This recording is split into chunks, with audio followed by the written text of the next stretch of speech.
Hi everybody, I'm Jessica from Truth at Home. In one of our recent videos, we showed you a tour of our tiny home.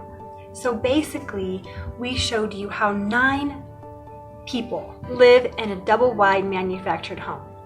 Today though, I'd like to focus in on just one area of our house, the kitchen. I got a comment on that video from somebody asking me if I would share some tips on how to make a small kitchen work with a large family. And that's what I'd like to show you today.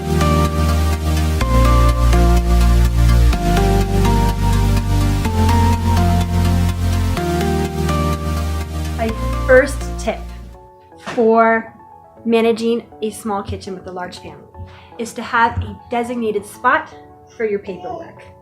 So right here is where I keep all our paperwork, such as mail coming in. And sometimes the kids will color something and I don't have time to put it in its spot right away, and I'll just put it here for now. All the paper coming in, except schoolwork that has its own place, goes right to that spot. About once a week to once every other week, I'll go through all the papers and I'll deal with everything that needs to be dealt with. And then I will put it away to its proper place. So I have a filing cabinet for stuff like that. My tip for you is that you find a spot for your paperwork. It could be a shelf like this.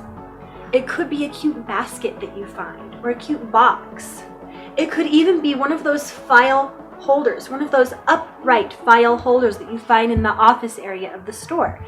And you just need to make sure that all the papers, all the mail just goes to that spot, and that you keep on top of the paperwork or whatever it is once a week to once every other week and get it put away. So you empty it out again for more stuff.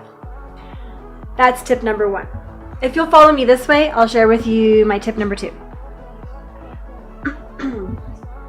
So my tip number 2 is to always keep the counter as clutter-free as possible. So any appliances that don't need to be on the countertop, find a place to put those, in a cabinet somewhere or on a shelf somewhere. And if you really don't use them that often, you might want to ask yourself, do I really need this? That's what I do all the time. I ask myself, do I really need this? And if I find that I don't really need it, I don't really use it that often, I'll just give it to Goodwill or to somebody else that needs it more than I do. So on my countertops, the only 2 things I have are a toaster and a blender. That's it. Our microwave is actually up on a shelf instead of being on the counter. Microwaves take up a huge amount of space. So my tip is to keep them up on a shelf if possible. If you don't have one of those microwaves that are above the stove, find a shelf for that. So we do have an air fryer and we have a popcorn maker, and I have those put away in shelves. I do not get those out unless we're using them. Sometimes people will have a crock pot. I used to have a crock pot before it broke, and that also takes up a lot of space. Now, if it's something you use every single day, maybe it makes sense to leave it out.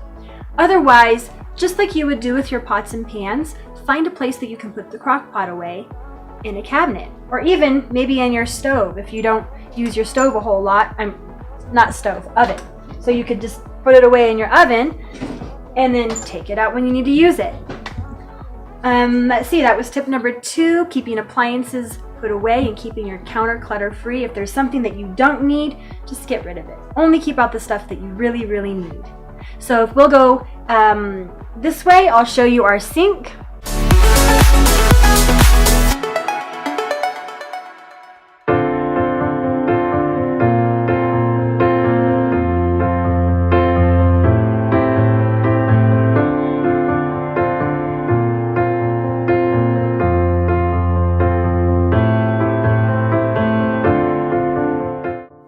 My third tip is to keep on top of the dishes. This is a really, really big one.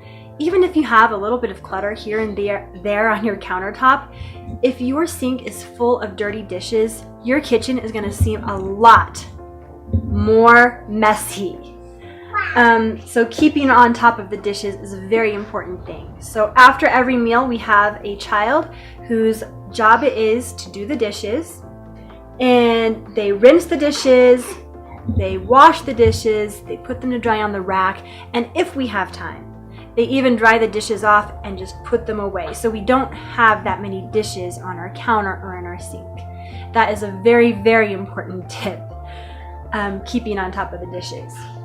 And moving this way a little bit more, the next tip is that in any way possible, if you can go upwards, if you can stack things upwards instead of having them outwards, you know, side by side, that's always better. So if you can find baskets that you can put stuff in, or little metal shelves that you can put stuff in, and have your stuff arranged upwards instead of having them spread outwards, that's always a big space saver. So just go to the store and look where you can find any kind of metal baskets or any kind of metal shelving. I've seen some metal shelves, they're like a foot wide, but they're very tall. So it would be easy to find some little corner to stick that in and be able to put baskets in that and put your stuff in the baskets. So tip number 4 is always look for ways to go upwards instead of outwards. Now let's ask the Roldan children. You guys, how can we make a small kitchen work with a large family? By having a cleaning routine. Yeah, I forgot. It was something about... Putting away our things. Yeah, putting away our things, that's right. Sweeping every day. Doing dishes after every meal. Being happy. Great. What's your tip, little Grace? See ya. Go.